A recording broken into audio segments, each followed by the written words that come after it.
In this experiment, you're going to be performing a task that's similar to a latent print comparison, and you're going to be making decisions that are similar to the exclusions or identifications that are normally done as part of that.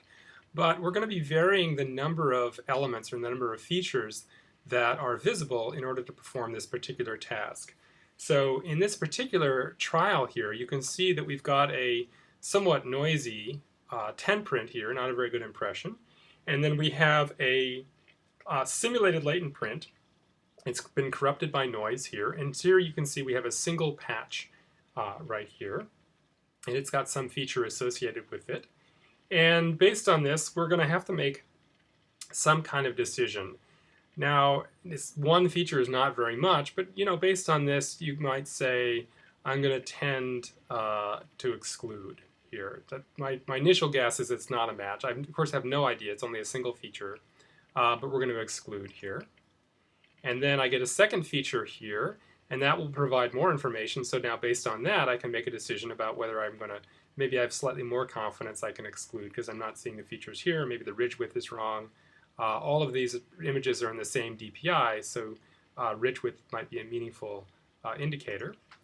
And as I go along here, I can make more and more decisions. Now maybe I'm seeing some features here that might correspond. So now maybe I'm thinking trending a dent. I don't know. I'm not a latent print examiner, so I don't actually know what information is available to do this task and how to do it. But as more features are added here, I might be able to be a little bit more certain about my choice, identification or exclusion, and I might be able to express something about whether it was a difficult or an easy decision to make here. So on some of the trials, you'll go through and there'll be 8 separate decisions you'll make for each fingerprint. On others, however, you might find that there are, you'll get 4 and then the other 4, or you might get all 8 all at once, and you can make a decision there. So regardless of the number of features that you have, you should make a selection on the bottom here that indicates your decision about whether you think it's an exclusion or identification.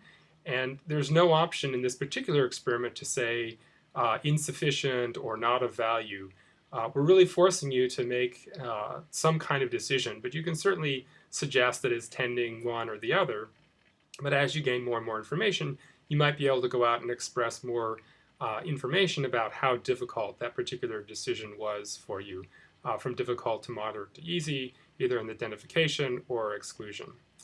Once you finish all of the decisions for one particular trial, it will go on to the next trial. There are 72 trials in total, and every time you get a new image, it has saved the information from the previous trial to our server. And so you can actually quit anytime you like and go in and restart the program at a later time. Just type in the click on the web link that we emailed you, type in your subject number and your password, and it will pick you up where you left off on whatever trial you were working on. So you can work through this at your own pace. You don't have to do all of this at one sitting. If you'd like to do some and then take a break, that's fine. You could work over several evenings or several days to get this done. But just work at your own pace and use the scale on the bottom here to indicate your decision, as well as the level of difficulty you found each of the decisions to be. So that's it. When you're done, we'll email you a summary of your overall accuracy and give you a sense of what the purpose of the overall experiment was.